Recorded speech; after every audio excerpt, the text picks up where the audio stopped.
Yes, so we are ready. So, hello everyone. Welcome to the this week's open lecture and hands-on workshop with Aman Bohra. We are very excited to have almost all the potential computer vision and camera access possibilities covered up. As you know, we had a few more events before. It was quite hands-on actually, so we want to continue with that because there's a huge interest we have received after every one of them. So before going to the session, very quick, a few minutes of intro who we are for those who haven't heard about SensAI Academy. Yeah, as you know, we are XR Bootcamp and SensAI Academy. Our mission is to make uh, Ivy League XR education accessible to all. We have lots of scholarships and programs that we are making. Um, XR development, CV development available for anyone who are interested in these technologies, frontier technologies, and who would like to break into these industries. We are also working a lot with the advanced um, developers and professionals who want to actually bring their existing knowledge into the next level. So this is actually one of them. We have done quite a bit of like a project and course here with Gorillazilla. If you haven't downloaded, it's like a free game and course which you can play, and you can also learn how to build that. Our team will share the link with you so you can actually uh, write download. Over 6,000 people already uh, enrolled to this course, and 500,000 people actually downloaded this game on Quest Metastore. And yeah, so what is SensAI, right? Like we are, maybe for those who haven't joined before, SensAI for us is actually the intersection of frontier tech, which includes XR, computer vision, AI, wearables, mobile, even like how you are building mobile apps now. All these apps and use cases can be transferred into wearables with the help of especially context-aware capabilities. But what you need is actually to inspire, right? Our biggest inspiration is actual our own senses, human senses, and we believe that vision and hearing is going very well right now, and maybe we will also go into the other senses soon. But even with hearing and vision, there are tons of new doors opening for you to build interesting stuff, not only experimental, but actually something that will bring value to someone's life, someone's work, factory, and any kind of like a problem. And we believe that all this context-aware intelligence and use cases, apps will first happen on wearables, and then we are expecting, of course, this on robots as well.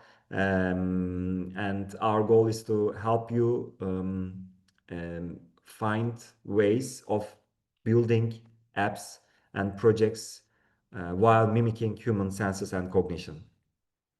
And based on that, we have recently announced SensAI Hackademy. It's basically giving you early access to exclusive dev kits, wearables, and we have so many interesting hacks coming up. There are some of the hacks that I cannot announce now, but it's will be announced in a few weeks. So please make sure that stay tuned. That you will probably may not want to miss it because it's one of the biggest events, in person and online events coming up. So wherever you are more than welcome to join the Academy. You can join sensaihack.com. That will actually give access to all the stuff. And as you know, we are doing a lot of events with MIT, Harvard, AEE, and also workshops, which you are now one of them. And we want to make sure that you are actually learning directly from the either platform partners or from the people who built um, these. So this is one of the projects. If you haven't seen that, it's like a computer vision powered poker AI assistant working on a wearable. And as you see here, card detection is happening real time with the help of kit created by Nigel. RoboFlow is the biggest computer vision, open source computer vision dataset with over 1 million developers using it. And as you see, we also connected this to the Docker API that you can actually see the strength of your hand. So this is only one of them, and you can right now watch this and also download this free open source project to start building. And the next one we had with Christoph last week. It was also amazing experience because, as you know, real time moving object tracking is one of the most difficult topics. We will also go to a little bit to that with Aman today, but this is an amazing opportunity to utilize OpenCV and camera access. And yeah, you can also watch this. It's already available on our YouTube channel. And how about hackathons, right? Like, okay, we are learning a lot from these open lectures and workshops. So we have already 3 locations, 2 of them already right in the corner. Barcelona will happen next month, 16th to 18th of November, and San Francisco will happen December 5th to 7th. London is coming next year, and also we will have different secret locations will be revealed soon. But another important thing is for those who cannot make it to any of these locations, you can also join online, which we will have quite a big announcement on that as well. So our team will share the sensaihack.com link so you can actually apply for these in-person hackathons to join if you'd like to find like-minded people who are also interested in these kind of topics and build with you. And what we are providing as dev kits is like one of them is zero shot detection, as you see on the left, and it's basically zero setup, zero training required, and you can literally detect objects uh, even in a complex environment. And the right one is working with the RoboFlow. Again, the idea is to create a Unity plugin so you can literally train any object you want to track afterwards, to detect afterwards.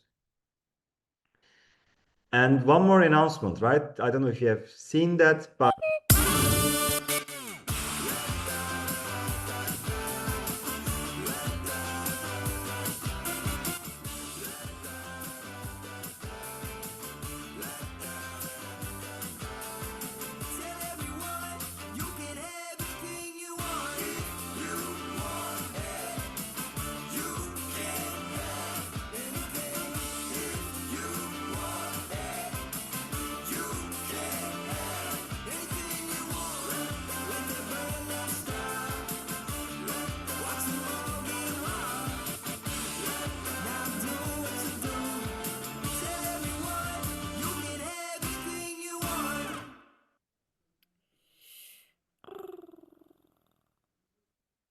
yes, we are proud to announce that Richie will be also part of the existing upcoming hacks, in-person hacks. So if you are interested in exploring computer vision with Richie, feel free to apply as well. So and yeah, we have a lot of like AI CV projects happening because of these kits. So don't be worried about, oh, these kits are very new. I haven't done anything on computer vision. That's our job, is to really make it accessible for you with these workshops, with these kits, and we want to make sure that you can team up with the other CV and AI experts, or if you are an AI expert, join with the XR prototypers to build something compelling for the industry. Yeah, and these are the next hackathons dates. So if you want to join us, we will make sure that you will join us, but please make sure that you apply as early as possible. Some of them have limited space, so we want to make sure that everyone is ready to hack in the upcoming weeks. And without further ado, I would like to hand over to Aman. Um, before Aman starts, I would like to thank you to Aman for bringing this interesting project into our interest, because when I first see what he has built um, in such a structured and very patiently iterating way, which I also shared a little bit on LinkedIn yesterday. Like, I think this requires a lot of passion and a lot of I would say mastery and experience to make sure that you can bring especially a YOLO model to Unity Inference and to Quest. We know that there are still some frictions out there. That's why Aman is with us today to help you to not to get so much intimidated from these maybe frictions. And it's getting better and better, but at least from the mindset perspective, hacking perspective, I think it's an amazing project. And I strongly suggest that you also check his website, because it also explains when in a structured way how he built all of these things. So thank you, Aman, for joining us today. Thank you so much for calling me also. And that's very true. You said it was super iterative. It took me a long time to figure out things, but it was being a developer myself, it was super fun to do that. And I am here today to explain my buddies how I did. And it will be fun, a roller coaster. And from starting, how I thought the process and how the video has been done, it will be a great journey. I'm super excited. And thank you so much again for calling me. Wonderful, wonderful. Perfect. So, would you like to maybe hand over the sharing so I can leave Sure, up sure. to you? So just confirm that you can see my screen. Is it full screen? Yes, wonderful. Yes, Perfect. if you have a video that you would like to share with the sound, Mm-hmm. Mm-hmm. um, you need to maybe reshare again. Maybe there's a button called share sound there. If you have a I don't video. think so. I have any video Okay. that have audios. Okay. Yeah, so Perfect. it will work.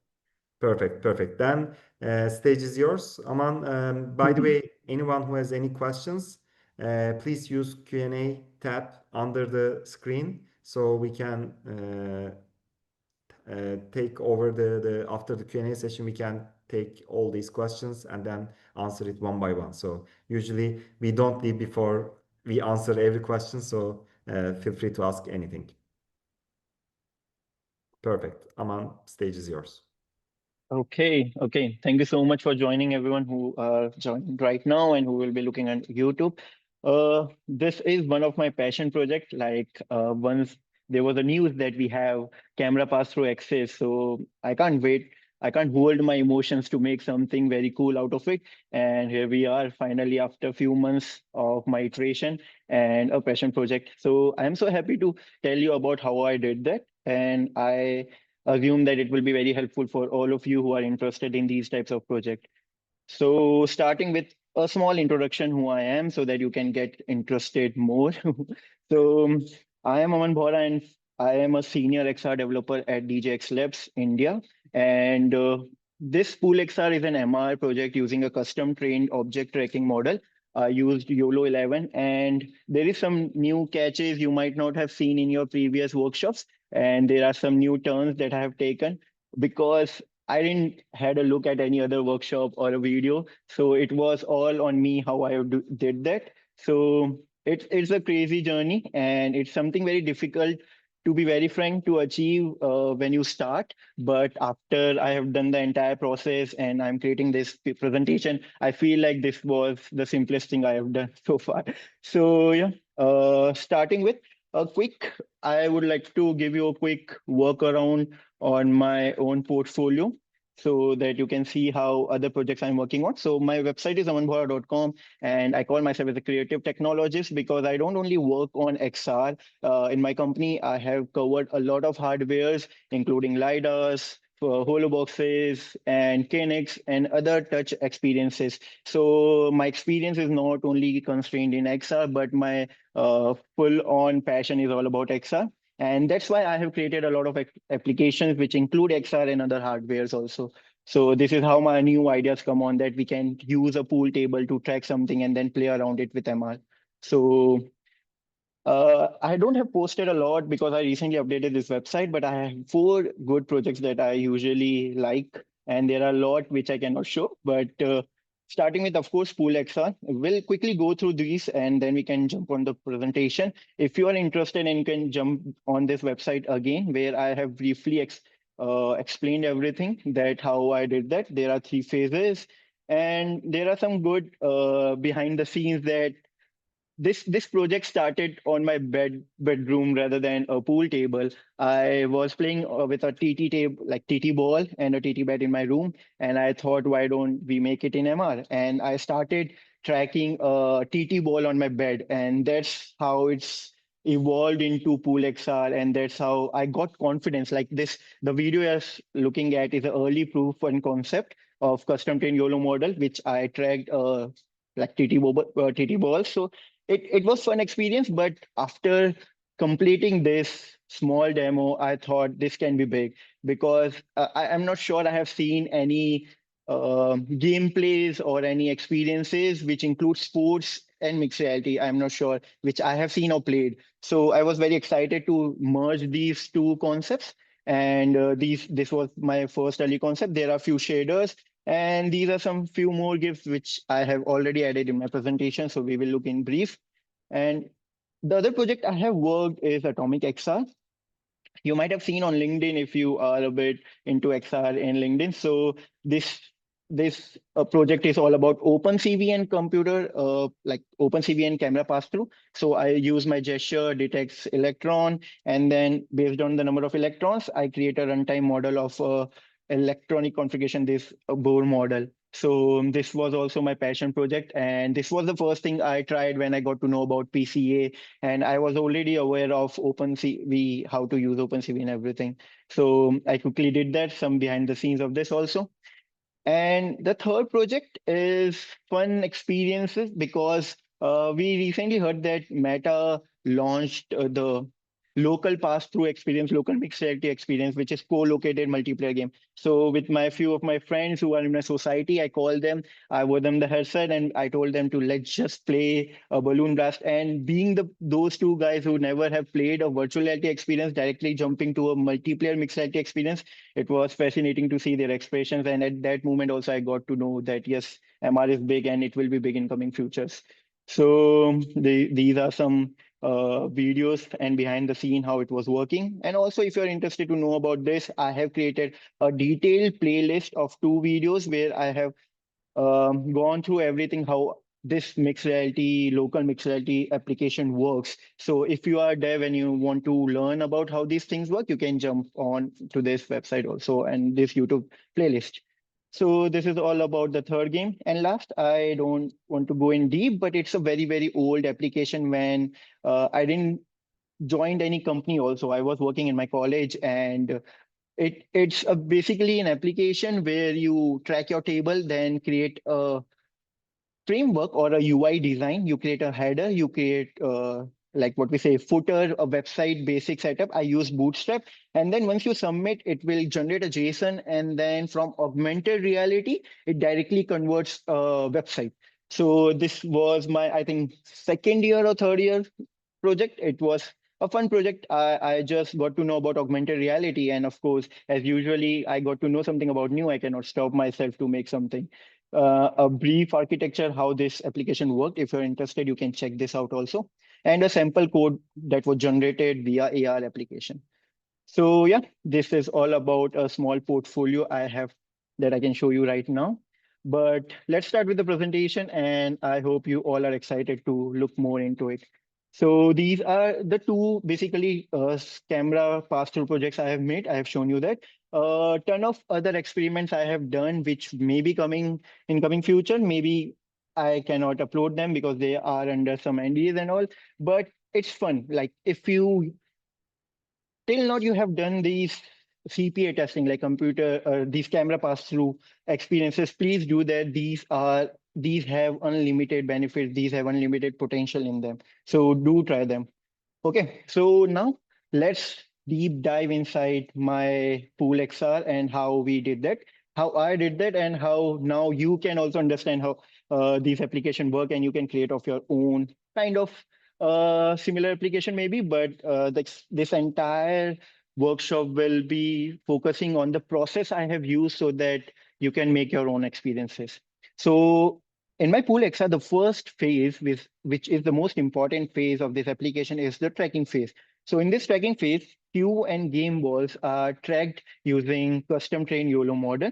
And in my experiences and in my past experience, what I try to create is a journey for a user to try. In my company also, we always try to focus on user-centered design, right? So I try myself to make something which is very handy to use, which is very fun to experience.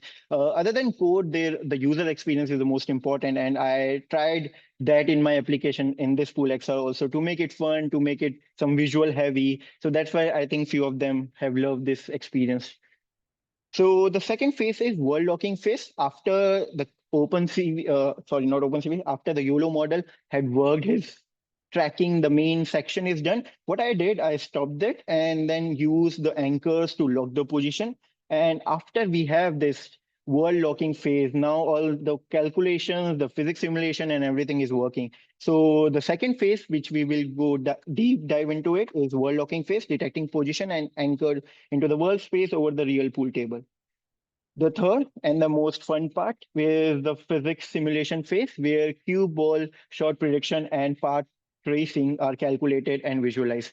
So in this entire workshop, these three phases will be detailed out, and we will like step by step understand how these phases are done. So I hope you are excited, and I have all your ears, and you have like taken your note sheet, and loaded your notepad on your system so you can get your notes up. So a very interesting question when I first posted this full XR, the first very important question was, what did you use? What did you use? And how you managed to pull this YOLO model and on your Unity and standalone. And there were so many people who are not into MR or VR, maybe they were asking what exactly you are doing in this video. Like, I don't know, I didn't wear a VR headset in the first frame, so people were not able to understand what was going on. There were few of them. I think my family members also thought that. So they were asking what exactly is going on this video. They couldn't imagine how you can see something being tracked, something being overlapped in real time when I both of my hands are not in uh, holding a device or something, right? So this power of mixed reality is definitely crazy. So the requirement was to detect a ball, right? I have a frame and I need to detect a cue ball, a white ball, and a red ball. And don't imagine this to be only a pool X. You can imagine it with any application you are making in future, right? So you have a certain constraint or a requirement. In my case, I have a requirement to track a ball, and which is a cue ball, and other ball is a game ball. I had named in this manner. Okay, I'm not sure what exactly it's called, but I named it cue ball and game ball. So this was my requirement. But a very funny story is I didn't start at PoolXR directly with YOLO 11. I think I have made PoolXR with three types of direction or three use cases. So first I used OpenCV. I will show you a video, a simple video, but yet I started with OpenCV and I quickly thought that it's not scalable. And I generally already have used OpenCV, so I know how difficult it was to match the colors, HFA values, and so what? So I thought to change direction and go with a model tracking space because I wanted to do that on my own, and I want to learn also because while you do your own projects, you definitely crack something new that you have not been experiencing before, right? So OpenCV, I have noted down few points why I don't use OpenCV. First, I think this color mapping was too complex. And in terms of this full XR game, I thought that it will be very difficult to scale in future. For example, in the coming versions, I'm thinking to detect this Q stick also. I also want to detect the orientation of few items. I may be adding some maybe human detection kind of or hand occlusion. There are a lot of possibilities we can go for, and I don't want to constrain myself to just detect colors or do something.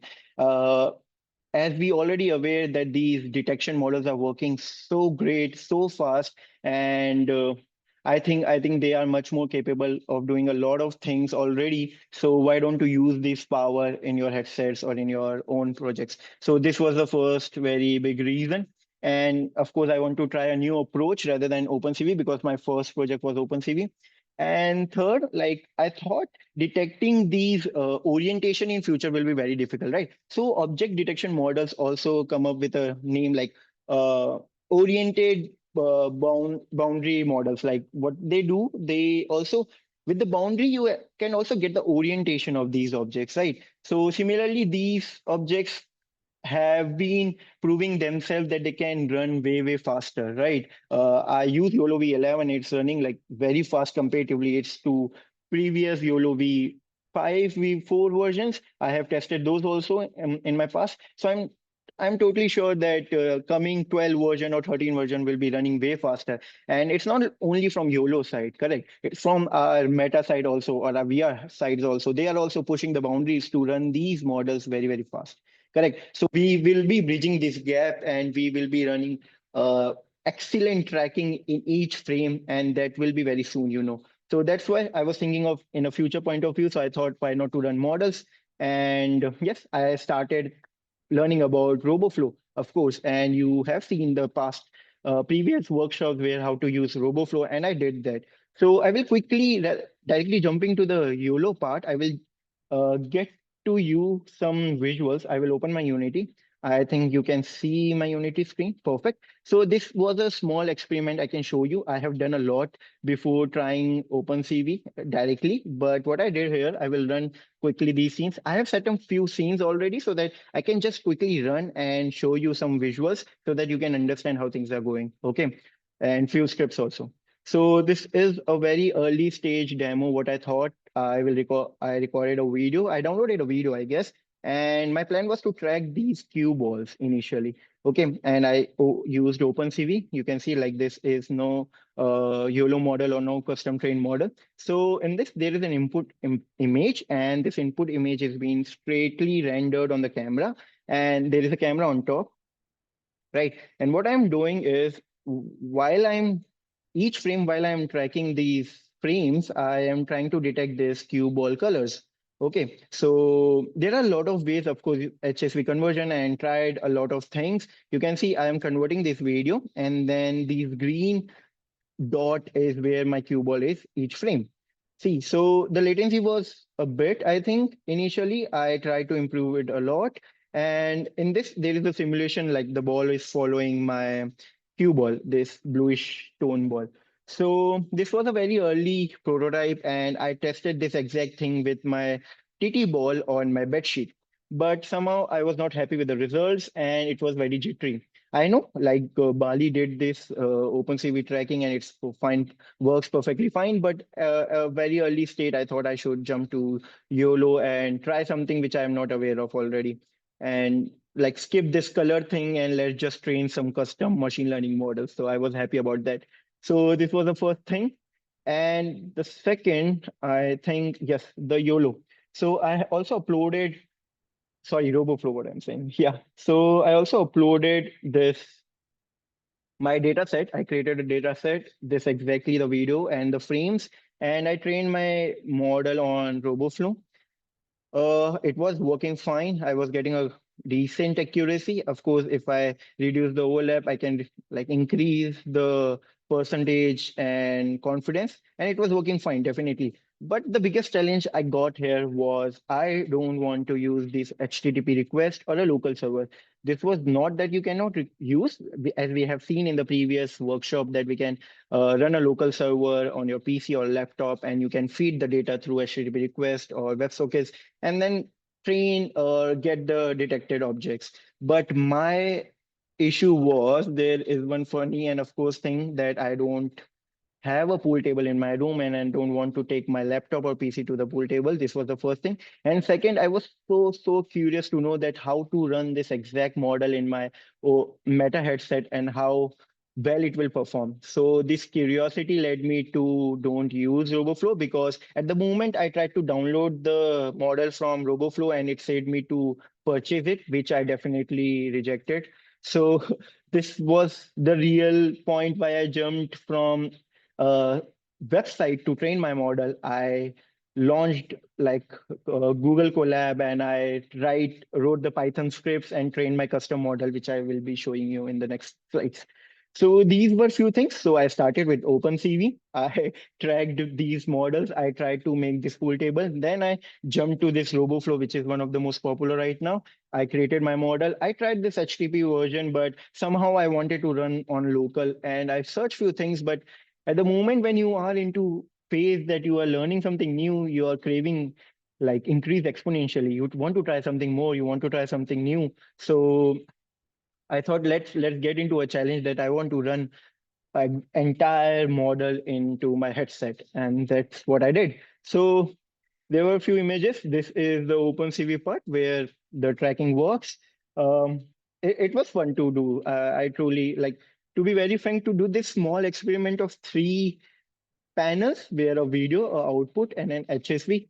It was super difficult to crack at the early state. I don't know why, but when you develop things, I think your mind stops working maybe, or you get into some wrong steps. But it's fun. If you are a dev, you know how fun is to develop new things.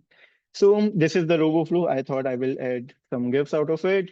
And this is the final output that you have all seen on LinkedIn and in this workshop you are looking. So once I was ready with my TT ball tracking in YOLO V11, I instantly thought I want to make a big experience and an entire video out of it so that I can show to the LinkedIn family and everyone that how this cool tech is growing. So I am so happy that my passion project landed here and people are loving it. So yeah, this is how I come up with YOLO V11. Now let's jump to the project, how I did this and what exactly PoolXR is contained of. Okay, so what's under the hood is I have segregated into these 8 steps. Okay, so first is most important, the data preparation and generation part. How I generated my data, how I prepared my data, because the training starts from this basic thing you all know, right? So the first thing is data preparation. I will tell you about my insights, what I did, how I used. I will show you my data. The second will be model training. And this is what I am not sure you may have seen in previous workshops, but I used a custom training Python script. I launched Google Colab and trained. I will show you that. So it's also a fun experience because I feel like I'm doing programming, right? Rather than using a editor to do some training and all. Also, I've learned a lot of things. So I also suggest you guys to try it on your own, train some of your own models. You will learn about a lot of terminologies which is used rapidly in the space, which will help you to take quick actions when you are aware and when you heard these languages or the terminologies. Okay. The third is the main point where after this excitement work of detection models and training data and everything, now the journey starts where I need to bring this to Unity and successfully run this, because the Unity developer here joined here know that if you want to do something very new, you might be getting those red errors or script references errors and a lot. So it was, frankly, to be very frank, it was comparatively very simple because Unity provides a Sentis as a package and you can import that and then you can run your machine learning models directly. So optimizing was a big difficult part and running on a meta headset was a very different task, but running a model inside your maybe your standalone devices, it's pretty much simple, right? And we will be seeing that. Fourth, of course, like after these small steps, I have a detection model which can track my cue ball. I am running that on my Unity, but now it turns that we need to use the real camera, right? And that's where pass to camera access works. So by the third step, we are ready to jump into virtual reality or the mixed reality. Okay. So the fourth step was how I merged this PCA input into a model. And the fifth, after running a model into using my PCA, the main point was how the main pain was how I convert these detection points, which are running in my 2D coordinates, to be converted into the world space. And I'm pretty much sure, and also I have seen there are a lot of workshops taken by SensAI already that they have shown these raycast, how these work. So it's beautiful to see that we are understanding things in very detail. But sadly, I got into a lot of issues and I learned a lot. So this conversion of 2D to 3D projection detections, right? So there is also a trick I did in this experience. I didn't use the raycast pass-through providers, and I created this. I used Unity Physics Raycast.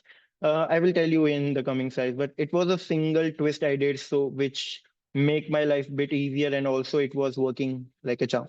So this is the 6th point. 7th point is short prediction. Everything is ready, right? I have a position of my cue ball on the table. I have mapped everything. Now everything is dependent on the calculation where I have to take the shot, where is my game ball, which portal I have to take shot on, where should I make the line renderers, where should I make the angle, everything. So it was a fun experience, definitely, to make this short prediction model. And I have a lot of more ideas to evolve this, but being a full-time employee, I think I need a lot of more time to make more experiments out of it. So yeah, the last is gameplay logic. Of course, once you have detected everything, then there will be line renders, some effects, then you have to take shot and everything.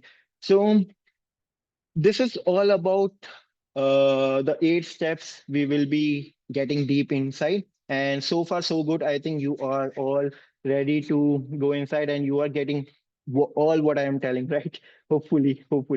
So let's understand PoolXR step by step. So first is tracking phase, of course, and in the tracking phase, we will be understanding about the main 3 points, which is how the data is being prepared, how the model is being trained, and the Unity integration. And I think this entire phase will cover almost every main discussion of running YOLO V11 in Meta headset. So I, of course, put it in the first so that everyone got to know this in deep. So, starting with the first thing, what I did, I created a 10 minutes footage of my headset. I wore a VR headset. I turned off every UI which pops on the screen. I started the screen recording and I just playing with my hands, pushing the balls around the table to get the best shots, to get the best lighting condition, and making sure that I have a lot of training data that my ball is in different location of my table, right? Because we have a long table and as far these ball can go, the scale, the light, and everything will change. So I tried my best to roam around the table, like revolve around the table, push the balls, and like made these footages. And once I was like I was happy with the footages.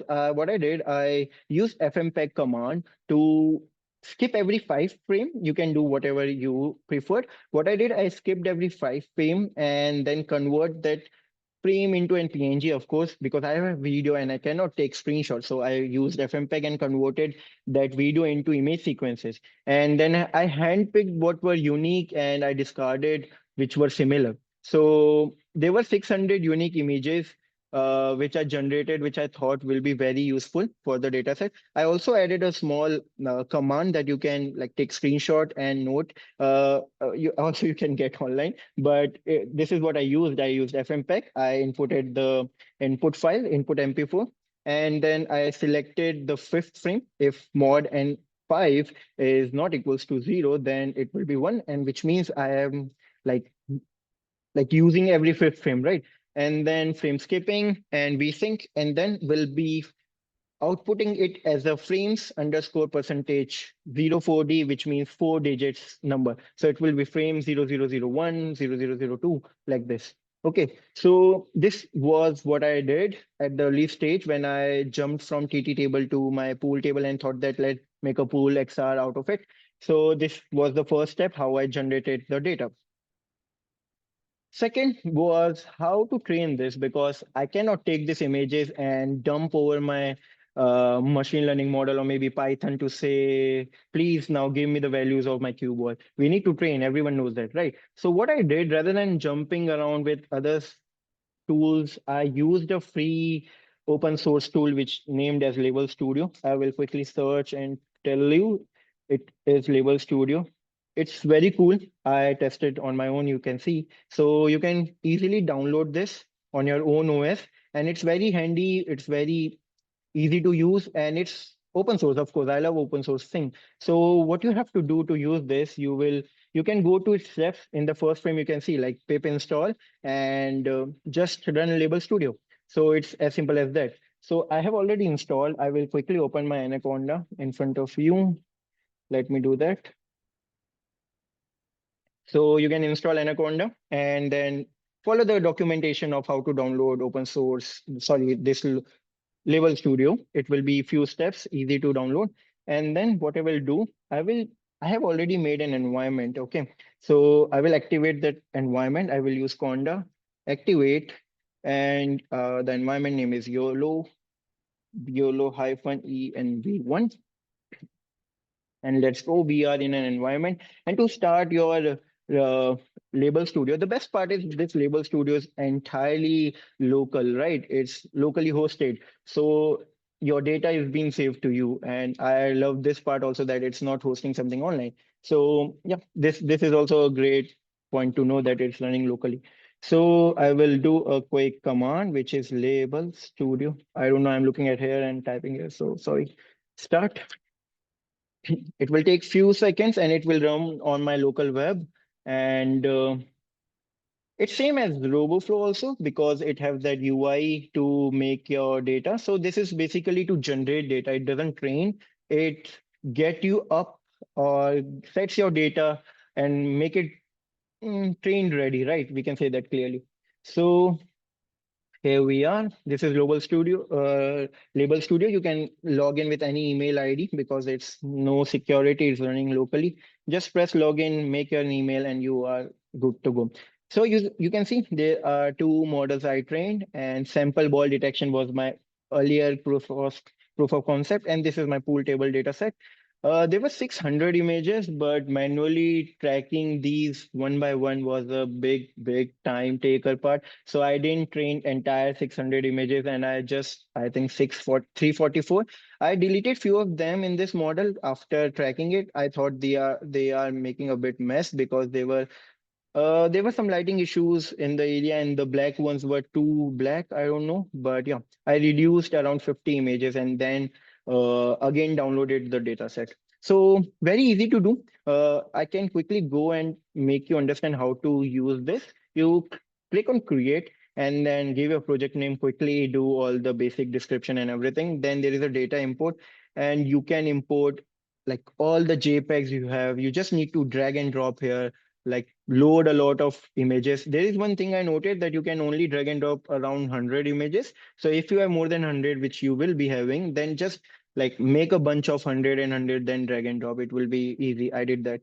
So after that, you have this label setup, and it's crazy to see that how many types of model tracking you can do. So I, of course, did this object detection with bounding box, but I'm very much curious to run these different type of model, and I will be doing that. But yeah, fun to see how, as you can see, natural language processing, audio speech, conversational AI, ranking, a lot. You can make these data set for everything. So as we are onto computer vision, I used object detection bounding and then it create a new project as you have seen this.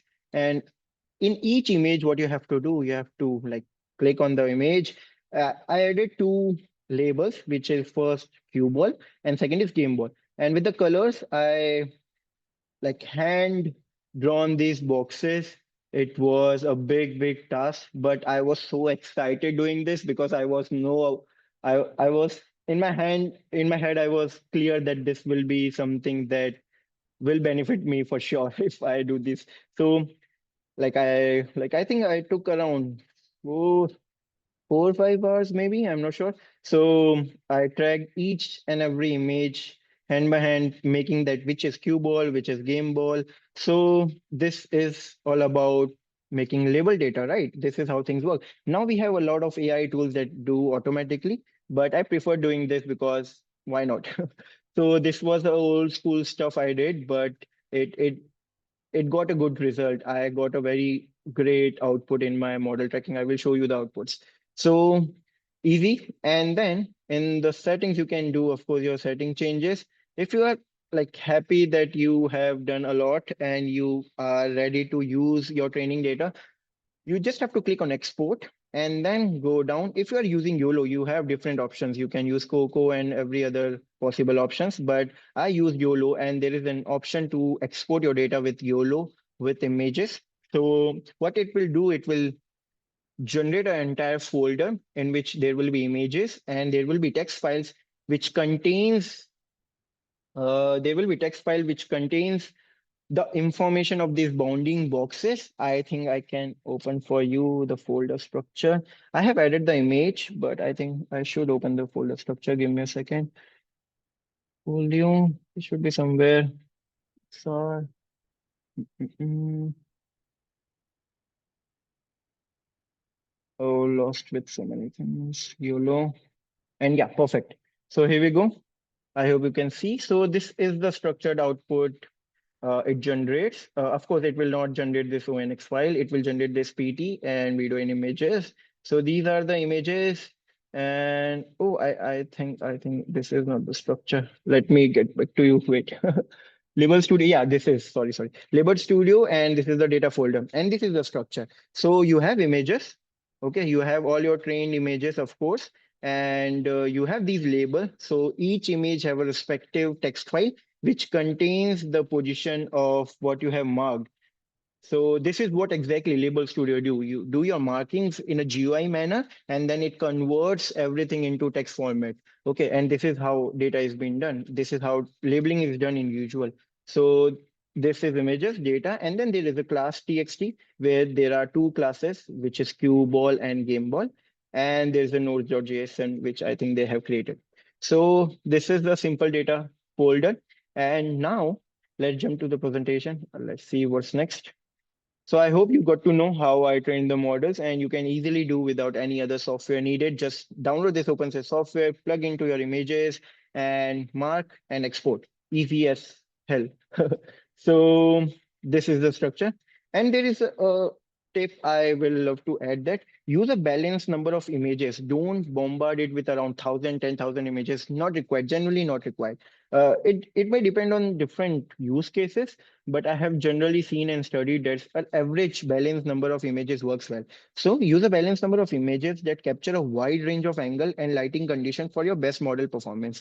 In my case, I was totally aware that I have to track this pool table from all locations, right? I will be moving around and playing the shots, correct? So this was the first requirement. Then I was aware that it will be in a constrained setup. It will be having my lights. It will be the same pool table as of now. So I thought I know exactly what images I required, and also I used Meta headset own recording, right? So the visual quality was also matching exactly spot on. Correct. So this was the winner for me, that I recorded from the Meta headset and used those images to train. So this is, I think, worked well for this full XR.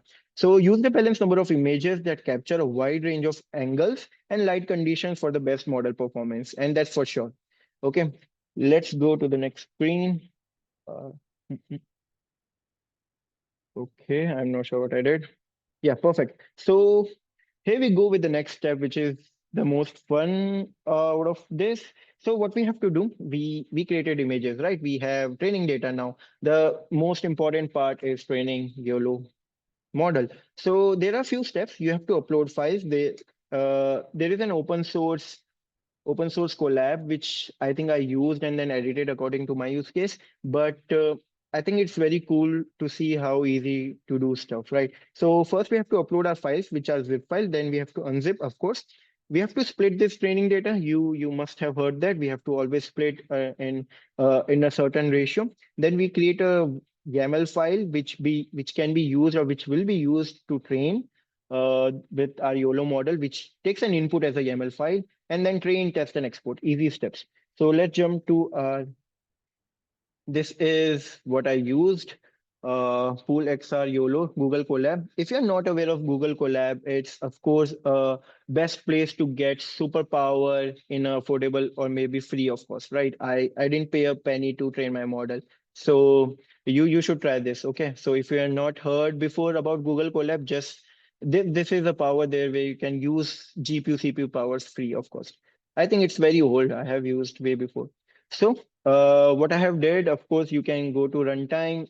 I think, of course, you can go to settings and do your changes, whatever you prefer, and you can see what tools you are using. Exactly, I think I have changed the GPU I'm using. Okay, I changed it to CUDA and everything. So if you want to see what GPU and everything you're using, there is a command NVIDIA SMI. You can easily run and see what configurations you are using. A simple step. So now, first thing is to unzip, and what you have to do, you have to upload your zip in the folder, right? You have to upload your folder. I've already did that step before, so also it takes a lot of time to train and a lot of iterations required. So I will not run this in the live demo, but I have already run and gone through the entire space, entire process. So there are input commands and there are output commands also, so that you can see things how they are working. So first is unzipping my content. So the data.zip file we saw, which was exported by Label Studio, you have to import it and then unzip it with the command. And then there is a script which is provided by Edge Electronics. They have done some great YouTube tutorials explaining how to train custom models. If you have not seen, you can check those out. A big shout out to Edge Electronics, because they have helped me a lot, because there are not so much stuff to train your custom YOLO model. So in the initial stages, right? So I used their, what we say, this file, this Python script. What exactly this does, it goes through your data and then split it.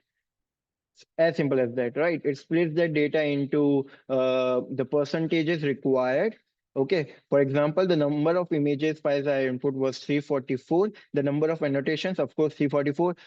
Images moving to training data was 309. So basically, the number of images I used in my model, which is currently running in the headset, is used trained by 309 images only. So you can see the difference. We don't need a lot of images.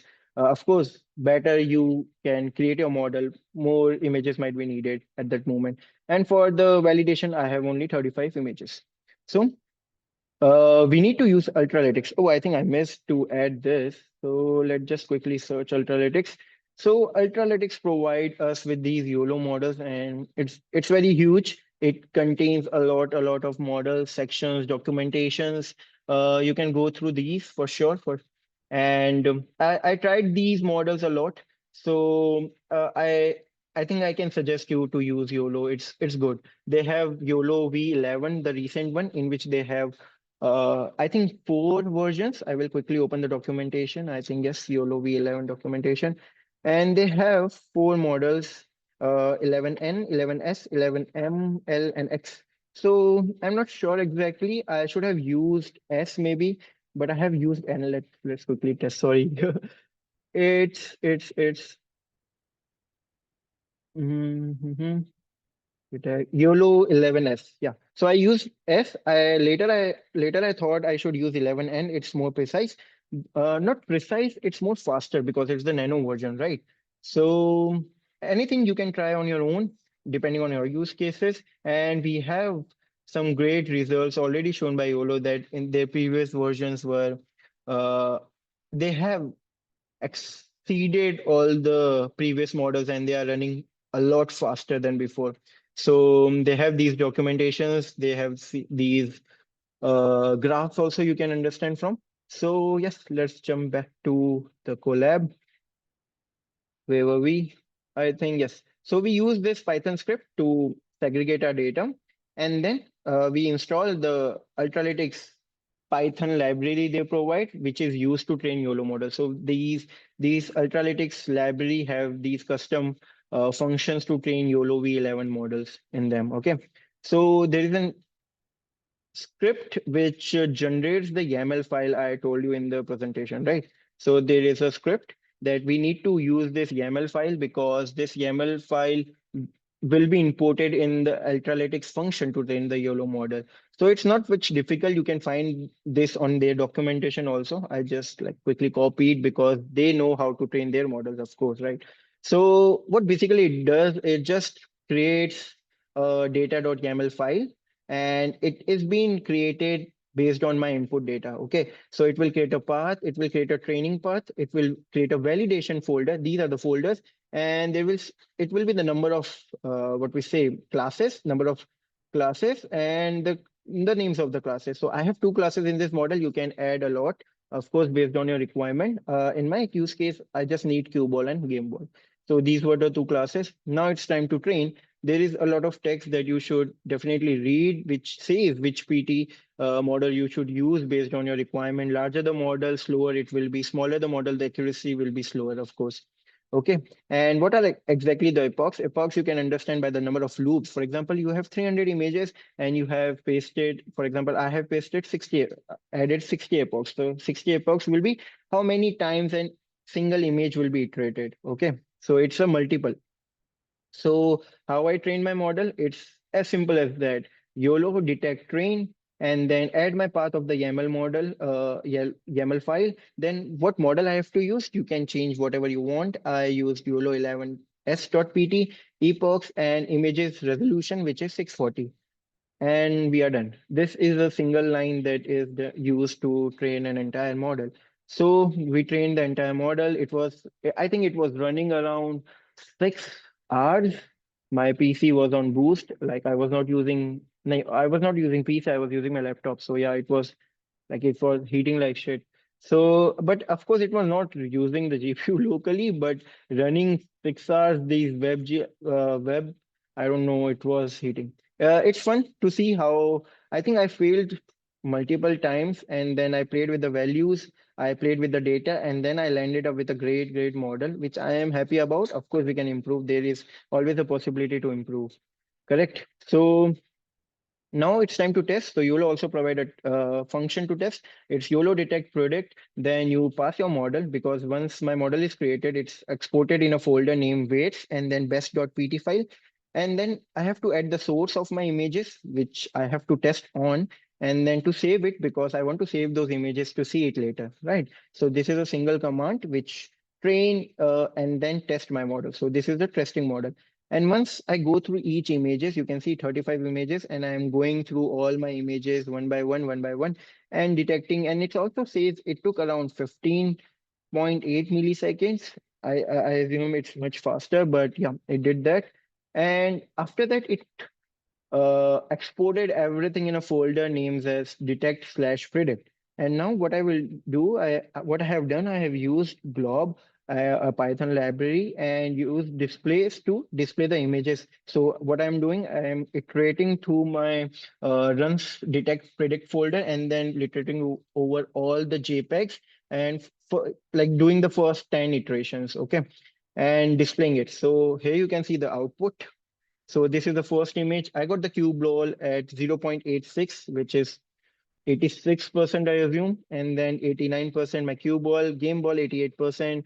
I think when I did the first run, it was around 40, then it improved to 50, 60, 70. Once I hit 8.8, I was extremely happy, and I thought now we can go with the Unity section now. So this was an intuitive step, and it was a fun to see how my model run. And I have 10 images to show you. Of course, there are some glitches it will predict, but you can make a threshold. I don't want to track a ball which is only 0.2 percent, right? So I have a 0.89, 0.87. So you, as you can see, zero point 0.8 is a good percent. So if I'm getting an input from my model as 80%, more than 80%, it's probably the correct detection. So I have added 4 balls images, and you can see it's tracking perfectly from a far distance also. So you can see like a model can instantly detect these cue balls and balls from an image, right? So how hard it would be to run these in each frame when we have these great processing coming up in our VR headset or smart glasses, correct? So you can imagine the possibilities and coming future that we can detect anything. We have seen these zero shot models from SensAI, right? We don't have to train also. So this models learn zero point 0.9 game ball. It's a good prediction, correct? So so far so good. We have a model running, and its output is also great. Now what we have to do, this model is in PT format, and to import this and use this in Unity, we need a format that is compatible for it. So for a compatible model, we have to convert this PT file, this YOLO exported file as a training model. We have to export this into our, what we say, ONX file. Okay, ONNX file. So we have some Python commands to do that also. I will quickly go through this. So I will download this YOLO model. Of course, we can download this YOLO model and everything. But there is a very simple step to do. What I have to do, import Ultralytics YOLO and then model. I have to pass the YOLO model path and then a single step, which is model.export in a format of ONX. And here we go. Right. So once I have this ONX file, I have the full power of this model to be used anywhere. Like I can use in standalone devices, I can use in my mobile phones or everywhere which is required, right? So far so good. We have reached to a model and we have an ONX file, which is a custom trained machine learning object detection model in our hands. And now we are all done with the work and hassle other than Unity, right? Outside Unity, work is done. We have generated images, we have like generated data, trained them, labeled them, trained them, and now we have a model that is excited to be used and which is ready to be used in our Unity. So we are done for this. I hope you might have few questions. You can add on the chat. I may answer in the coming slides or maybe later. But you can see there are lot of steps already done, but we only have reached to the step 2 of our 8-step process. So I'm not sure, are we running out of time? 10:30. Are we? I don't know. Okay, so let's jump. Let's quickly go to the Unity part, which is the fun part. Now we have this, ONX model. Now we have to use in Unity. So simple step: we create a YOLO scientist script. What it does, it inputs an image. It inputs our YOLO ONXS model ONXS file, and then it exports. To export, of course, it will not export an image. It will export some values and these values need to be processed out. So what we have to do, we have to check what output it did, and in the output we have to check the confidence. Then we will extract the coordinates which we have as a marking coordinates which we have seen in the images. Then we have to convert those coordinates based on our Unity image resolution. Like Unity starts with this rendering from the top bottom, right? So we have to do that, and then we have to render the overlays. So this will be the input of our Unity script and use an ONX model, and this will be the output. Okay, and let's jump to Unity to see this in action. Let me just open the scene, exact scene. This is custom testing, scene, enter, and here we go. So I hope you can see my Unity screen. And I will quickly just run once and we'll show you the output. And then we will quickly go to the script and see how we did this. So we have a YOLO script I showed you in the documentation, in the presentation, and we have input image. This is our input image. Okay, take a exact data input which I have extracted from the video, right? And we have this model. So once you import the model, okay, before that, make sure you have imported Sentis. You can easily download from the package manager, search SENTIS, and you will be able to download that. Let me just show you my assets. I'm not sure in project, of course, what I'm doing. Yes, and here we go. And you can open the documentation and see all the steps. And Unity have provided a decent documentation. I can say it's decent. There are a lot of things that not being clearly mentioned, which I got into trouble. But of course, there is online sources that you can search for. So you have to import this. And what I have done in the scene, I have to click next arrow and it will launch and load my image. So see, this is my image and I have UI camera overlays and we have a cue ball overlay. This is an overlay which is calculated in runtime and being placed exactly with exact width and height. This is also a very important part that we have to uh, like increase or calculate the height and width based on the detection, because if you have a ball nearby, then it will be a big size, right? And if you have a ball further away, then it will be a small size.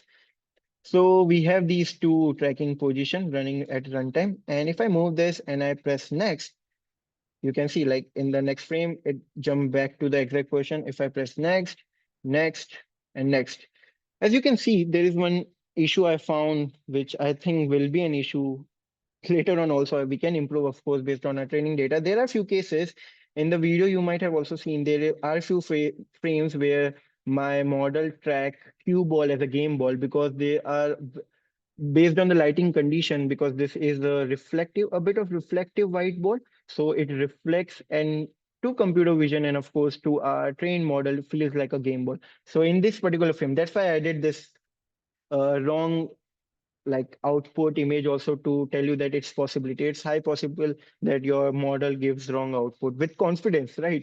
With confidence, my machine learning model is saying, no, this is a game ball, and it will happen in very certain cases. But yeah, of course, you can neglect that. So this is a model running, and how we did that is a very, very simple step. Let me just open the script.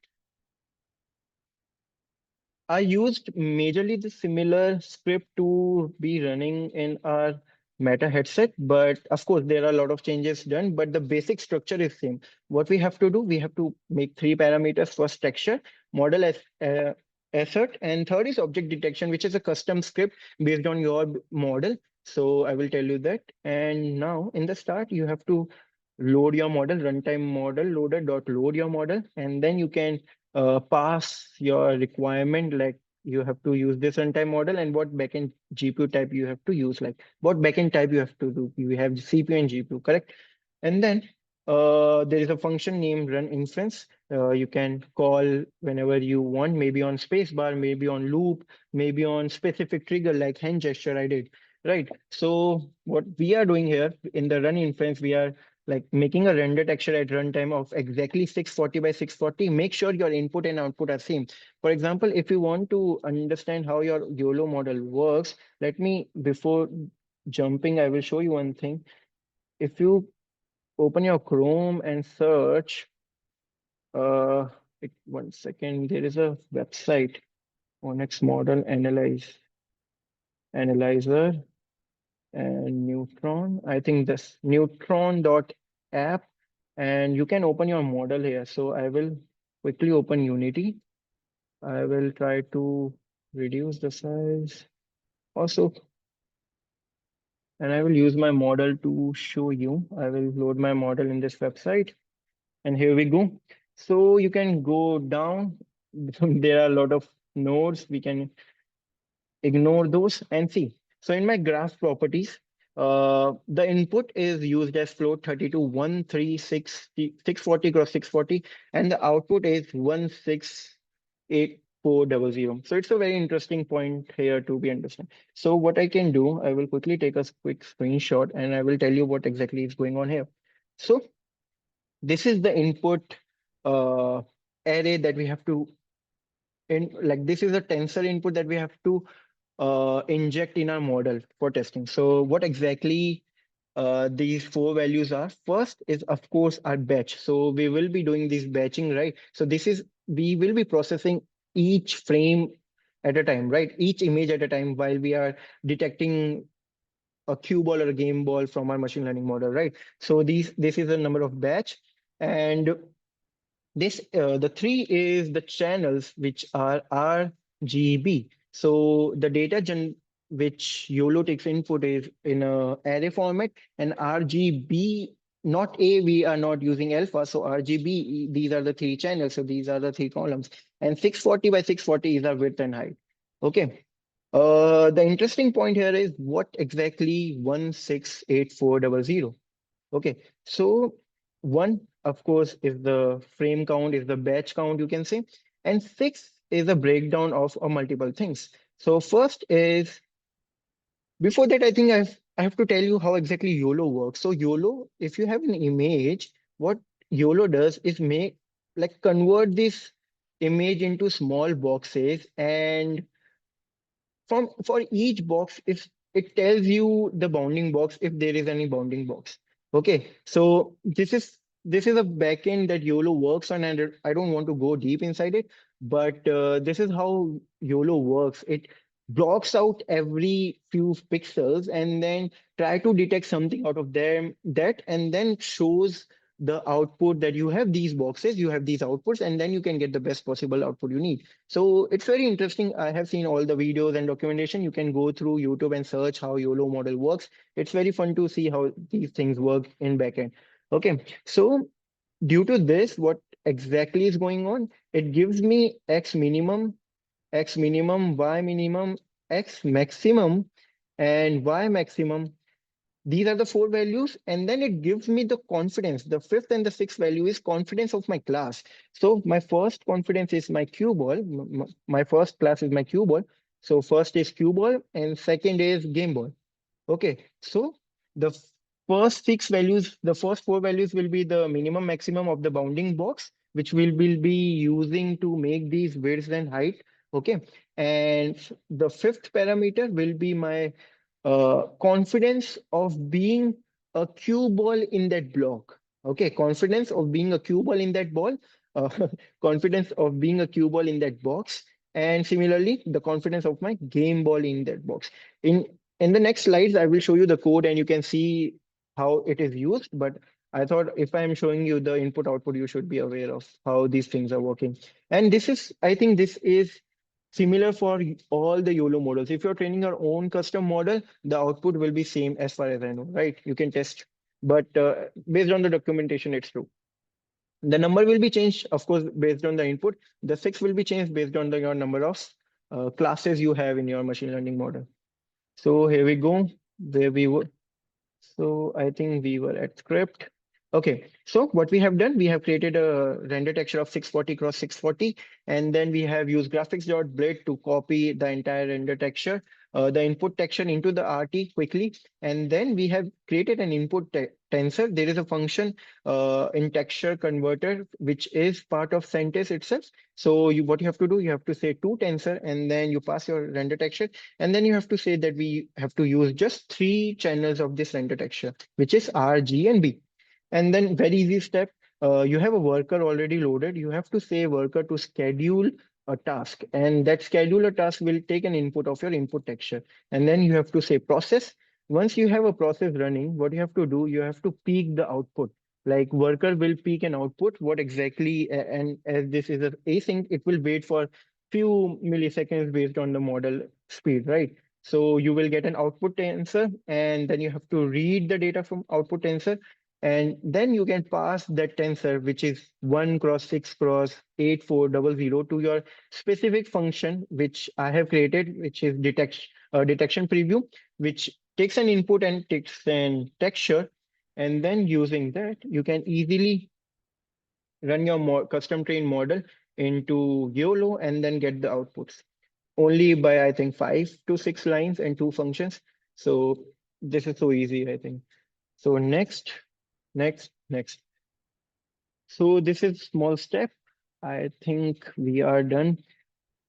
I will show you how this detection preview works, but I think we are running out of time. 11:50. Let's jump to the next slides. We have a lot to learn, but this is a basic fundamental that you have to do to run any model in Sentis if you are not aware. So I will quickly do a quick recap. Take a model, texture inputs, load model, give the GPU. Okay, create a function which will run the inference. Okay, and take a texture, copy that input texture into the render texture, input that render texture, provide your channel. You have an input tensor. Tell your worker to schedule with that input texture, process it. In the processing, you have to just peek out the output from the model, and then you have to read, and then you have to use that values in your custom script that, for example, I am looping out of from every float value, then trying to detect the confidence, and then using that confidence to make the boxes and show on my UI in Unity. Similarly, I will open a new scene which have exactly the same code, but rather than image, it runs on videos so that you can see how easy to switch things off. So the name of this scene is render texture. So let me just run this.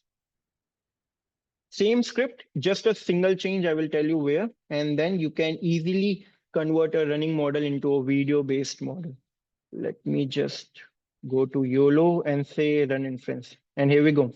So now we are running YOLO model locally every frame, or maybe every fifth frame, as I have skipping 5 frames in my machine.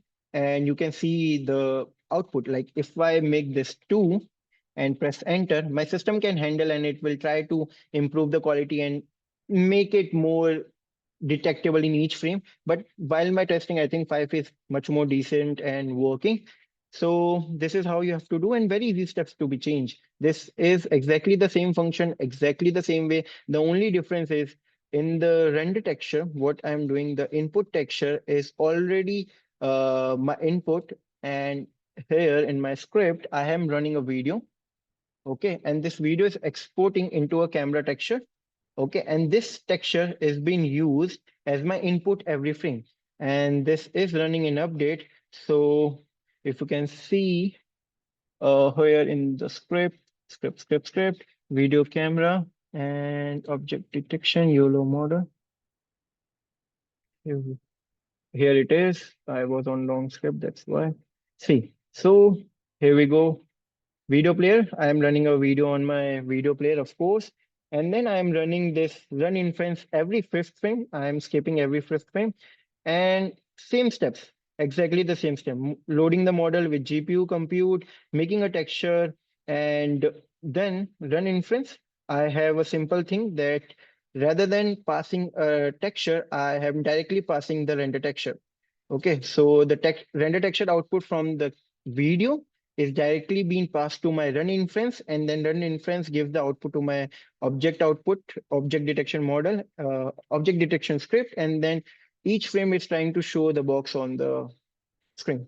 Okay, so as easy as that to run a model. In the next slide, we will understand how easy is to use PC also. Like I think you can easily see we have to just input a render texture. So now we can add the pass to camera render texture directly to this script and it will start running. So it's very easy at this moment once you have your model and running fine.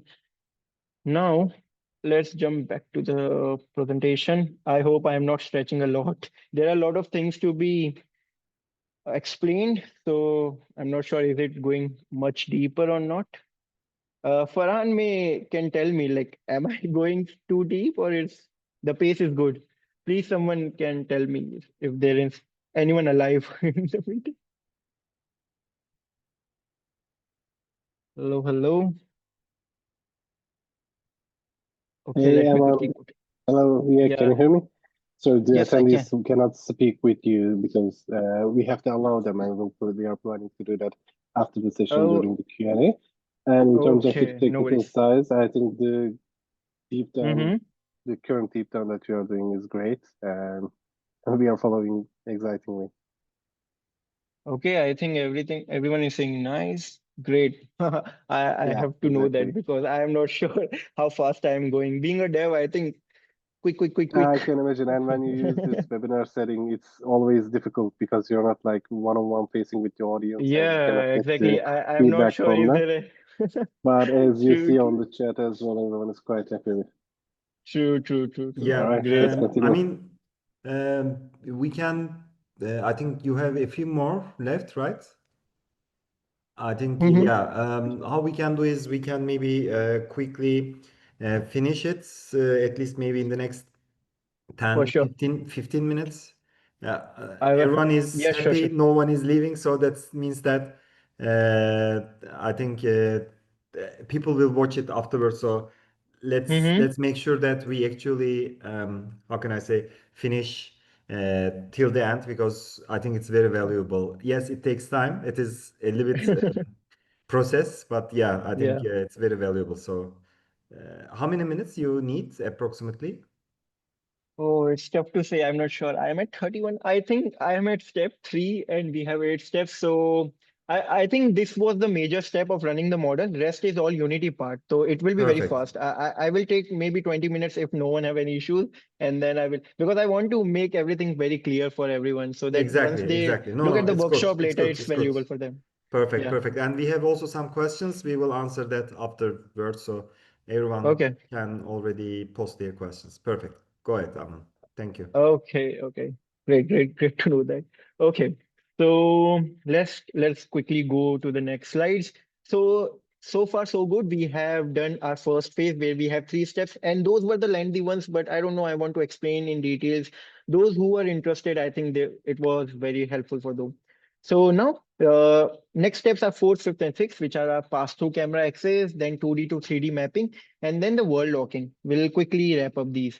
So first, as I told you, in the run inference, what you have to do, you have to, in the texture converter to tensor, directly use webcam texture, the webcam texture manager of our PCA, webcam texture and dot webcam texture to the tensor model and tensor function, and everything works like a charm. That of course, we need to do some changes. I tried my best to do that. So I have a quick tip for you that based on your use case, you can use either worker.schedule. You can go to the documentation of Scientist website. And then the other option is worker.schedule iteratable, which runs the model in parts, which can help balance performance and responsiveness. Okay, so I used schedule iteratable. I thought while testing, I figured out that it was lagging a bit. So I break down these detection models, detection into frames. So you can look at the documentation how this works. So we need to just call a function move next every few frames so that it moves the next frame or next layer in the model tracking. Okay, so now the second step is, of course, the 2D to 3D mapping. So what we have done, pass through camera utils, we have this great utils provided by Meta that we can screen point to rate in world, correct? So from the center point where I have already detected the output of our model and put that into my environment raycast manager, and I directly hit from my environment raycast and got the position. But uh, first a quick tip that explore pass-through camera utils and environment raycast managers. They are so fun to play with, and I think you can easily use those. Correct? It's very useful, and it covers all the basic functionality. Let's go quickly to the video now. I want to genuinely take 5 minutes and explain what's the change I have done here. I didn't use or rely directly on this like environment raycast manager. In my initial setup before my application run, what I do, I use my controller, move around the table and press any button, for example, A button, and get the position, the center positions of my potholes. It's very important, right? I get the position of my pothole and then I press A on my center of my table. And then instantly, if you see, if I go pothole 1, pothole 4. This is the fourth pothole. It gets me, at this moment, I get a rough mapping on my pool table, right? And then I use A trigger and press here, press A, and then I get the Y, world height of my pool table. And this was a quick hack I did before starting my experience, and I converted this into a tutorial later on. It was my plan, but for now, I didn't record it very well. The point is, I use these 4 points and then I convert these into a mesh. So now once I have a text says table ready, I have a mesh exactly on my flat of my table with all 6 potholes being detected with just 4 clicks. Okay, and it's very easy to do, right? Just have to move with your controller, click, click, click, and center click. Uh, After this, it was very easy for me to detect the exact portion of the cue balls and the game ball based on the Y height of my ball so that I can easily detect the prediction shot towards the pothole. So what I did, I used physics.raycast, our Unity physics, and then I used a small conversion where I want to explain, but I don't have time. So what I did, this is my floor and this is my cue ball. And I am placing a raycast here and it will bypass my cue ball, of course, because I am doing physics.raycast, but it will hit my table because it's on my table layer, which I generated.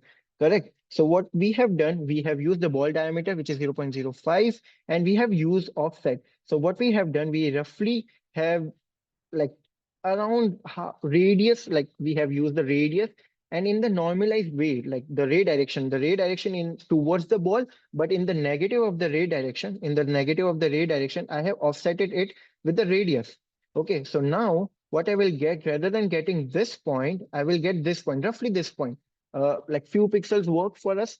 So I will get this point as my new post. And now what I have done, I have already my hit Y point, which is my height of table. So now, great use case I got. Rather than getting this point, I will got exactly or roughly this white. I don't know why it's not changing. Yeah, this point, which is almost bottom of my ball, and then I can do this effect. Let me change the color. Yeah, now I can do this effect of my boxes, which I have done, and we can add these arrows on top of this. So this was a quick hack I did. I used physics.raycast. I created a runtime table.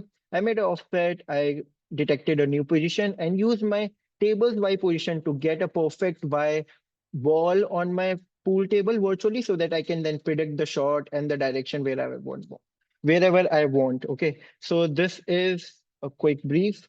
Let's quickly jump to the next screen. And this was a small animation I made because once I get the ball logged on my table, I have created a small animation where it turns that same detection cue ball image and rotates it, and then effectively exactly land on the mesh, because we have an exact mesh. Okay. You can of course use spatial anchors. I used that, and later on I removed because it was not required, right? Because the tracking was working fine, because it doesn't have a lot to be tracked. It was just the balls. So this is done. And last two steps are the shot prediction and the gameplay mapping. So once I have this cue ball position on the table, the actual table, I have created an animation where once the balls are detected, we have to select the potholes. So you have to go there, you have to pinch, or maybe you have to click with your finger and select your pothole, right? And once you go there is a actual physics calculation how to, what we say, detect these cue ball or cue shots, right? So I will quickly go through this also on the PPT itself. I'm not going through the Unity. It will take a bit longer. So easy, but interesting. So the point is, we have a cue ball and we have to place a shot here. We have a game ball and we have to place a shot here, and we have a cue ball here. Okay, so how this cut shot works is you have to make a ghost ball. This is how traditionally it is done, and in the documentation it's also shown there. So you have a ghost ball, and what you have to do, you have to calculate and place a ghost ball exactly in perpendicular direction, or in the direction of your shot. So we have to calculate that, and then you have to calculate cue ball's angle that will be going towards the ghost ball. So I will quickly recap. You need to place a ghost ball in the direction of your shot that you have to be placed to put that game ball to your pothole, and then you have to throw your or shoot your cue ball towards the ghost ball that it can collide at the correct position, which make a cut shot and put your ball towards the pothole. So I think I don't have messed with the wording here. So I will quickly make a red line and will tell you what I have done. So I have a ball here, game ball, and I have a cue ball. I have to place a ghost ball there. So what I will do, I will instantiate a cue simulation ball, which I named as a cue simulation ball, but it's a ghost ball. I have placed this. I have used the radius of my ball. So what I have done, in the normalized direction of my game ball, I have I have uh, reduced the radius into two, which is my diameter, of course. So I have reduced the multiple radius, like into two radius, and then in the normalized direction, and I got the ball position. So now, based on my game ball position, I got the ghost ball position in the direction it should be placed. Okay, this is the first step. So easy step, these two steps are done. Then the path, this is the line renderer code. We need to render the line, and these are the line renderer code. So what we have to do, we have to place a ghost ball there, and then we have to make a line from the path of our cue ball to the ghost ball position, and then ghost ball to the path position. And then there is an angle calculated, and this angle will calculate the reflection of the cue ball. So this have multiple lines of code after this, but this is a basic section where how ghost ball is instantiated, and how I have calculated the position of the ghost ball, and how I have used the cue balls and ghost ball to make these line renderers on my mixed reality table. Okay, so this is so far so good. Next. Okay, finally, I think I have covered all the what we say slides and the current limitations. I will quickly go through the current limitations. It may not perform accurately under significant different light conditions because my training data only contains the single light conditions data, correct? I can use a lot of different tables in my different clubhouse areas, and I can use my headset to track that, record that, and then create a training data. So current limitation in my model is it may not work in different scenarios, but if I train my model with different data, it will work definitely. The second is gameplay doesn't include multiple ball detection or interaction with other balls along the path. For example, if I'm calculating a path, my game ball will collide, my cue ball will collide with a game ball, and that game ball will be going towards the pothole. It may collide with other balls and the boundaries also, right? But for now, my calculation doesn't include that, which I definitely want to do that, and I can easily do that, as you already aware that we can detect multiple balls. But for this demo, I didn't did that. So third is path prediction does not account for pool table boundaries. For example, there are multiple shots which deflect the game ball and then it put to the pothole, right? The deflection. So in my calculation, the deflection is not working, but we can do that, of course, 100%. The last is post-part prediction object tracking is currently disabled. What we can do, we can continuously track our balls, and once there is a pothole, like once we drop our game ball in the pothole, then we can also show some information and do stuff. But in this demo, I have just disabled the tracking once I have ready with my shot. So I'm not sure how fast I have covered this, but I have completed all the slides. And I think I have done my best to explain. The future scope is reducing these all limitations and making a lot of cool experiments with this PoolXR so that this is genuinely a useful application. So thank you so much. And now I think we can jump to Q&A maybe.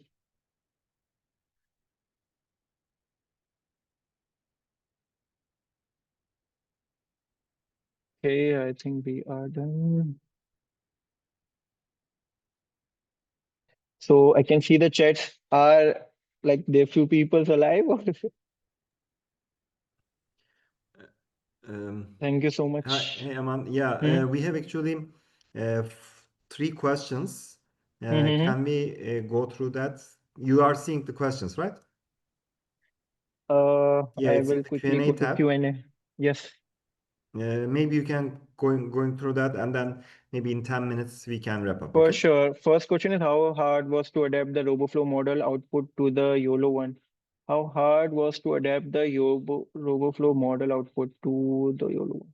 I think you are asking that to adapt the I think adapting RoboFlow model was not at all hard, but adapting YOLO was definitely because it needs like to code from scratch and everything. But I think once you have the model, you can easily use in the same way. Like if you go with the RoboFlow online version, you need that HTTP setup and everything. But if you go with the YOLO model, you can just use this scientist and run directly. So I think both have pros and cons, and I will love to use both depending on my use case. Yeah. So yeah, this is the first answer.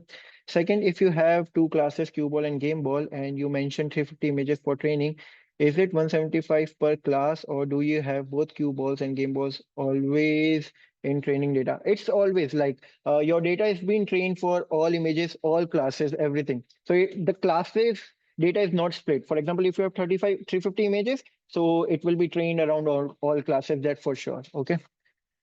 Okay, so third question, some tip on how to keep working on the project when you need to keep refining a model over time. I mean, how to keep working on other steps when the model has a low accuracy. A great question. And how I did, I usually read about what are the best practices to train this specific thing. And if I didn't find something very relevant to my object tracking option, then I try to figure out what exactly is similar object that can be trained or that is being trained in the real like scenarios or in the real project which people had done, and then I check out their comments and everything. So for this example or this use case, I what I did, I tried different lighting condition, and I tried different resolution, and I tried different what we say angles of my shot. For example, I keep my headset very low and I keep my headset very high from top bottom also. But in this experience, you can see the model will always track when it's viewer. So at a average human height, it was working fine. So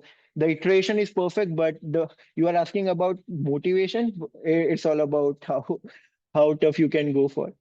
Could you please release a follow along for YOLO training and running in Unity? For sure, if you want, of course, I will love to.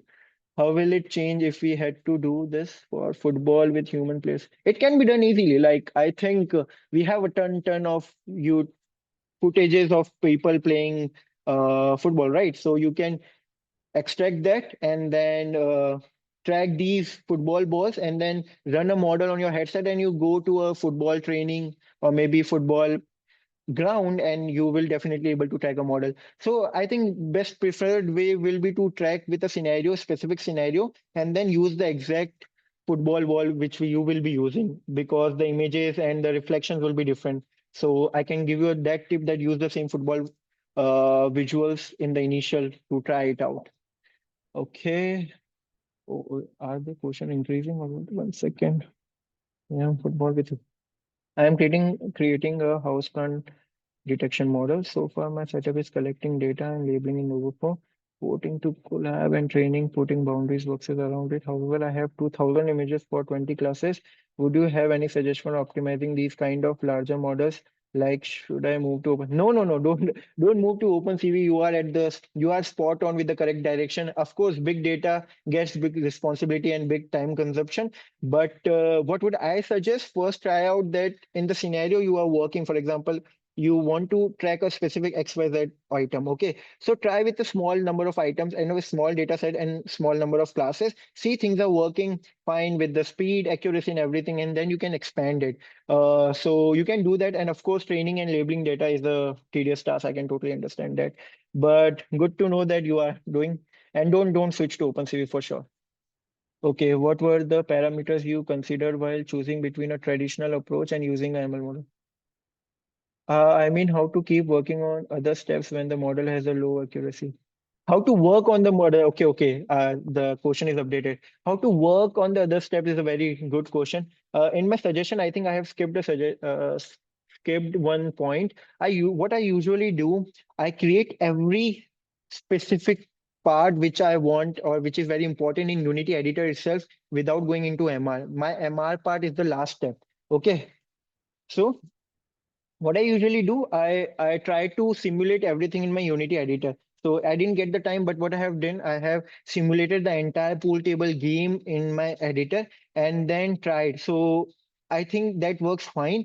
And track, of course, there is an issue if your model has a low accuracy, then things will be in a pain. You will not able to track. But what I do, usually simulate things.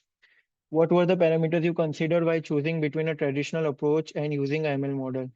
What were the parameters you considered while choosing between a traditional approach and using a I didn't get about the traditional approach. Maybe you can like re-edit your question and ask very specifically. Sorry. Traditional approach, OpenCV or what? Sorry. You can re-ask it. What is uh, would it be very difficult if you want to also train to differential between different type of balls, stripped, solid, so that you no, it will be not difficult. Like of course training data, once you have a training data, then what you can do, you can label with a striped data, you can label with a solid data. So in my case it was not required, but you can increase the number of labels, and while inputting in your label studio or any software that you are using to train or like make that label data, you label based on that. It will work fine for sure based on how well you have trained your model. What is the next thing you want to build now? uh, I think there are a lot of ideas I have in my mind. Will update you on LinkedIn. Thank you. Yeah. So I think I am done with the questions. Few of them were very great. Thank you so much. I hope you all liked it. And I mean, what was the reason of choosing YOLO model rather than using some filters in OpenCV? Yeah, I already told you that because I wanted to try YOLO, and I want to make this more scalable. You got the point. Like you already said, why didn't you use filters in OpenCV? So the point is, like scalability was a challenge in future. I was definitely aware of that, and I already used OpenCV before, and I was aware that how big hassle it is to use and change things out rather than training a model. And I was so optimistic about the things that models are running so fast that it will be the super fast thing ever run in an in a headset future. So that's why OpenCV is a good call, or any model, object tracking model will be a good call to use rather than OpenCV. And at the back end, everything is computer vision. Everything is using a same trick to detect. So whatever you use, it's preferred. But what I did is YOLO this time. Okay, okay. Thank you. Those who like the session, thank you so much. Some tip on how to keep working on the project when you need to keep refining your model over the time. I mean, how to keep working on other steps when the model has a low accuracy. I mean, how to keep working on other steps when the model has a low accuracy. Mm, I think it's a call on you. Either you want to invest your time on improving the model, which is the more important part, or not, or either you can just go on completing the project and you can take help from someone to improve the model.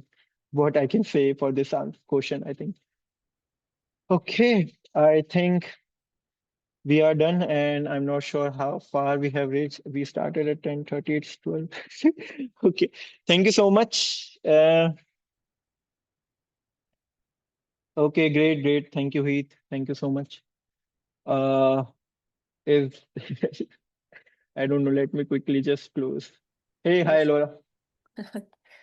Yeah, usually the sessions are longer than we actually expect. That is totally fine. Sorry, can you repeat? Oh, that Usually? usually it's Mm-hmm. longer than we think that it's gonna Okay. be. Yeah, no problem. So sorry. Really Yeah, great That perfect. session session. should be, yeah. I mean, I think, yeah, there are a lot of nice comments from everyone. Aman, I know that not only the process you have gone through while building PoolXR, but even today was quite intensive for us, for you. Uh, Yeah. this will be really an important thing now. With Laura, we are discussing behind the doors how we can make this as a nice resource for hackers and students. So Mm-hmm. I don't think that it's only for these people, but it might be helpful for people who have who want to train their model, custom model in Mm-hmm. YOLO especially. I Great. remember since last year we were really pushing hard how we can integrate YOLO on device, etc. So, I mean, Mm-hmm. I'm really happy that someone had enough patience to really make this work. Patience is a good word, yeah. I will Good word, definitely yes. share this with Unity as well. So because they probably um, also haven't seen such a like an ready use case, you know. So I think this is an amazing opportunity. I mean, thank you for your time. It was also like in our all our sessions, we are already reaching out to 2 hours Wow. time, so it's like a normal for us. Don't worry. So you are not like late or something. It's everyone is 2 hours usually with Q&A and Great. everything. If there is no further questions, I'm looking at one more time. We can Mm-hmm. wrap it up. Anyways, some Mm-hmm. people are also answered. So we would definitely would like to see you in the future mentorships and sessions as well, Aman. Very nice that you built this such a nice use case. I hope that someone like a celebrity billiard pool player uh, would uh, would play with a like a newbie like us, and then we win over that person with the help of your app. Uh, we are actually planning some this kind Hope of so. things in the future, Mm-hmm. like you know this what's called Blue Sky versus Kasparov. You know these days that chess players were Mm-hmm. playing, like biggest chess players were playing against AI. So maybe who knows? Maybe someone like us will use PoolXR to challenge ourselves against these top pool players. Who knows? I think that's the future, right? So we can maybe Yeah, sure. bring this. So thank you very much for your time, Aman. It was very nice. Yeah, and Thank you so Aman's much. LinkedIn we shared. I also shared your website. So if you are Mm-hmm. looking for building stuff, please connect with Aman. He has amazing portfolio. He's also, I think, amazing designer, not only developer. So he didn't share so much on that part of the things, but I think he's really like a, I'd see like a all in one, the whole skill sets needed. I think that's an amazing skill set. So this is basically the best skill set from a prototyper perspective. So thanks for joining us today, and yeah, looking forward to working with you, Aman, in the upcoming sessions. Same. Thank you so much. I hope everyone liked it. We'll connect over again. Bye bye. See ya. Bye. Thank you very much. Bye, everyone.